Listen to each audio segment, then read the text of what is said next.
Hi, this is Carol with Carol Joes, and we are continuing our series on wires, cords, things that you can do for stringing with jewelry making.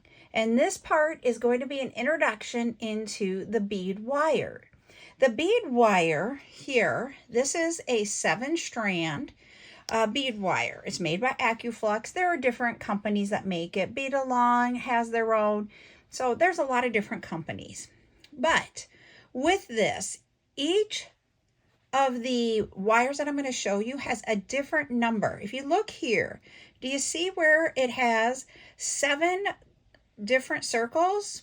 So what that means is that there are 7 very fine strands of wire that are weaved together with a clear coat on the outside, and that creates the 7-strand bead wire. You can get this in different strand counts. So here's another one. This one is the 21 strand. So it's like 3 of them wound together of the 7 to create the 21. The 49 is by Beading, and they do not have that picture on here, but this is a 49 strand. So you can get the number of strands in different numbers of it, and it means different things. So if we go back to our 7-strand, when I look at that one,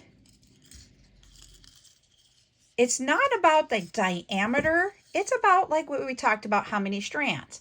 Okay, so if you notice here, this is the end of the 7. This is where I have wound it. I'm going to get it back on here. So I wind it around, and when we get to the end, I had it at the point where it was stuck in this little holder so that it wouldn't unwind itself. Over time, 7-strand holds where you have held it at. So if you do not put your jewelry down flat and there's a kink in it and you've left it sit for a while, that kink is going to stay in a 7-strand necklace. Also, the other thing about 7-strand is if you look, I'm having to really move that to try to get any movement. It is not a very movable strand of wire. So that's 7. Now we're going to go to 21. For some reason, he keeps undoing himself from the holder. I don't know why he wants to do that, but he keeps doing it.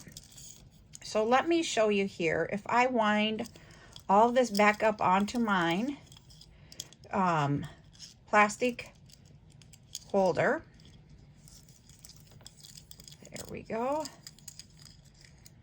So the 21 strand, you'll see, yes, it did hold it a little bit, but this one has actually been in there longer than the 7-strand. So it takes a lot longer for it to hold a shape if you do not lay it flat.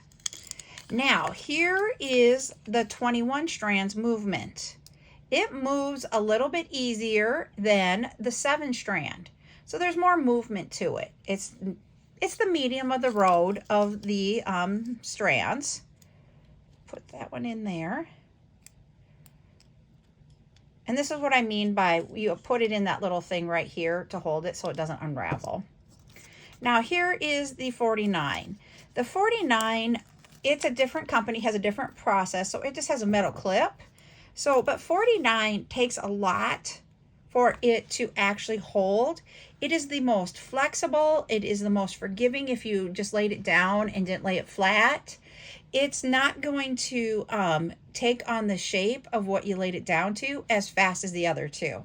7 will hold the shape the fastest. 21 will be next. 49 is last. So it is the most forgiving. Also for flexibility, it is, I'm barely doing anything and this thing moves. It's the most flexible of the bead wires.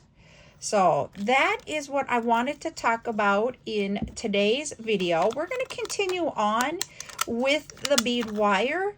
We're going to do other tips and tricks. We're going to show you how you can use it for the closure part of your project, that type of thing in future parts of this series.